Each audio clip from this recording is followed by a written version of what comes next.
Анан коллекторлор эмес боюнча коркутканда кээбилер ай коркот экен да. Баягы коллектор неме да, коллекторга банк өткүзүп берген айтыш керек да.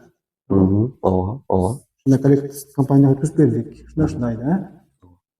Эми бул Дагы коллекторга өткөндө уже пайыздын жанагы өскөнү токтойт туурабы? Канча күндөн банк өткүзүп берчү эле коллекторго? Негизи баягы 90 күндөн ашык 90 күндөн. төлөбөсө уже бул баягы Ошол үчүн классификациясы өзгөрөт.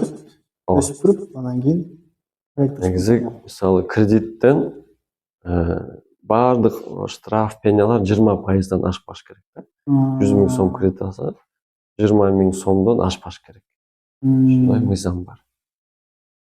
Анан коллекторлор эми булар негизи баягындай мындай эскертип, чалып, сурап эметип турат да. Анан булардын иши ошо да, ошого мындай карыздан өндүрүп алган суммадан кандайдыр бир пайызын алып калат же ошо кызматына алып калат. Булардын иши ошо да. Же кээ бирлер сатып алышы мүмкүн, же кээ бирде банктар буларды баягы кошумча мындай жумуштун бөлүшүп берип коюшу мүмкүн да. Бирок бул элдер билип алыш керек, буларга да жоопкерчилик каралган да. Ашыкча кетсе. Ооба, албетте булар только мыйзам чегинде арызданса болот жарандар. Ооба, булар мыйзам чегинде гана чалып, эскертип, кат жөнөтүп, эми албетте бирок кандайдыр бир сотко чейин бара турган иш болсо, ошолорду мындай сопровождение кылат. Буга негизи баягы юридикалык иш да булчу. Демек ошол мыйзам чегинде гана бар ошол иш алып. Эме да, коллекторский компанияларда коркута бербей, наоборот, жаранды жакшынакай чакырып, сүйлөшүп, сизге график түзүп берейин. Сиз айына ушунчадан болсо төгүп бериңиз, канча төгүп бере аласыз десе, наоборот, ошондо жаран кутулат да, ошо акчаны анча алып, сотко барам, мынтем десе, жаран качат кайра, барбастычы. Ошодо коллекторский компаниялар ушудан ката кетирип атат да. Эми аларга деле убал келгенде эме кылабыз, карабыз өзү.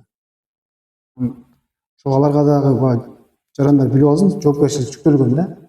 Баягы ашыкча кете берсе, жакшынакай түшүндүрүп айтып, мен сизди азыр жаздырып алам, түшүрүп алам, эртең үстүбүздөн кайрылам деп. Туурабы? Алар эми ошол эле баягы мыйзамдуу гана жолдор менен талап кыла алат да. Карызды төлөө. Эң чоң ката бул кредит саясатында. Эң чоң ката ушу банк менен элдин кайра келишпегени болот да. Кайра келишсе любой жаран андан көрө азыраактан болсо төгүп кутулган жакшы да. Эми барышты эми кээ бир арасында бар эми алып төлөй койгон дегендер. Бирок көп эле жаран историясын булгап салгысы келбейт да. Коркутуп бергенден кайра катышат да буларчы. Эске салып кетейин, мисалы өткөн жылдык статистиканы карасак, жалпы кредиттик портфель банктардын 340 миллиард сомго жеткен. Жана банктардын клиенттери кредит алгандары, заемщиктер 1 миллион жаранды түзгөн да. Банк эмес уюмдардын 480 миң, 580 миң.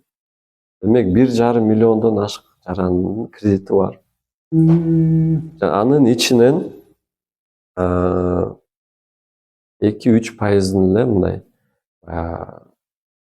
көйгөй эң мындай катуу көйгөйлүү деген ошо 2-3 эле. 2-3% алганы жакшы. Алганы андай историяларды угуп калабыз да. 10 жыл, 20 жылдан бери кредит алып, жаап, бизнес өнүктүрүп, жаап, эмет келген жарандар көп. То есть 90 ашык пайызы кредитти туура колдонуп, өзүнүн эмесин өнүктүрүп иш кылып жатат да. Бул жакшы нерсе да негизи. Бул негизи жакшы. Акчанын айланганы бул өнүгүп аткандыр да. Жакшы нерсе.